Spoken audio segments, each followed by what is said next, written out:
પ્રશ્ન પૂછતો હતો તમને કે એને લાફો મળ્યો, તમારા કાર્યકર્તા એને લાફો મળ્યો. હજી તમારી વેચ સી રહી ભલામણ. તમે એમ કહો કે અમે આમ કરીને અમે આમ કરી. પ્રશ્ન પૂછતો હતો તમને કે એને લાફો મળ્યો, તમારા કાર્યકર્તા એને લાફો મળ્યો. હજી તમારી વેચ સી રહી ભલામણ. તમે એમ કહો કે અમે આમ કરીને અમે આમ કરી. બીજું કઈ કહેવા જેવું કહી દે.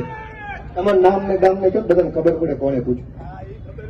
ભાઈ મારું નામ પાંડલભાઈ ઉર્ફે સુભાષ આયર, ગામ મારું બગદડિયા, તાલુકો કોટડા સાંગાણી, જિલ્લો રાજકોટ.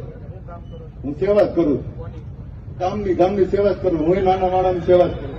તો કમાણીમાં શું છે? નકરી સેવા કરો, કમાણી કાંઈ છે? ઠીક ઠીક.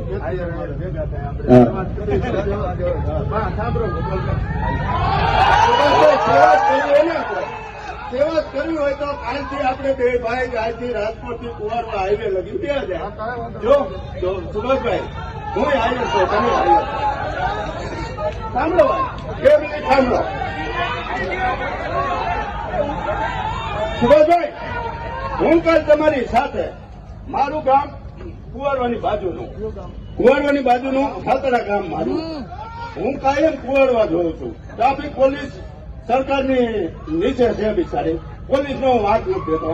હજી 3 દિવસ વિસ્તારમાં સભા યોજાઈ રહી છે તે ભાજપના લેઉવા પાટીદાર મતોનો વિસ્તાર છે અને અહીંયા ભાજપના ઘરમાં આગ લાગેલી છે.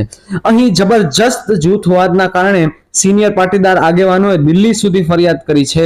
ત્યારે ગોપાલ ઇટાલિયા ભાજપના અસંતુષ્ટ પાટીદાર આગેવાનોને અંકે કરવા અને નારાજ કાર્યકરોને આપ તરફ આકર્ષવા માટે એડી ચોટીનો જોર લગાવી રહ્યા છે. ગોપાલ ઇટાલિયા વિસાવદરમાં જીત્યા પછી અમરેલી, જુનાગઢ, ગીર સોમનાથ અને હવે રાજકોટમાં પણ લોક સંપર્ક કરી અને એક વાતાવરણ ઊભું કરી રહ્યા છે, જેનાથી ભાજપમાં પણ ભારે સાવધાની જોવા મળી રહી છે. વિસાવદરમાં ગોપાલ ઇટાલિયા જીત્યા પછી અત્યારે સૌરાષ્ટ્રમાં જુનાગઢ, અમરેલી અને ગીર સોમનાથ આ ત્રણેય બેલ્ટમાં આમ આદમી પાર્ટી અત્યારે ભાજપના પાટીદાર અસંતુષ્ટ આગેવાનોને પોતાની સાથે લેવા જોરદાર રીતે સક્રિય છે. જુનાગઢમાં ભાજપના પૂર્વ મંત્રી જવાહર ચાવડા, અમરેલીમાં નગરપાલિકાના પૂર્વ પ્રમુખ ડીકે પટેલ આ બધા ઓલરેડી આપ સાથે દેખાઈ રહ્યા છે.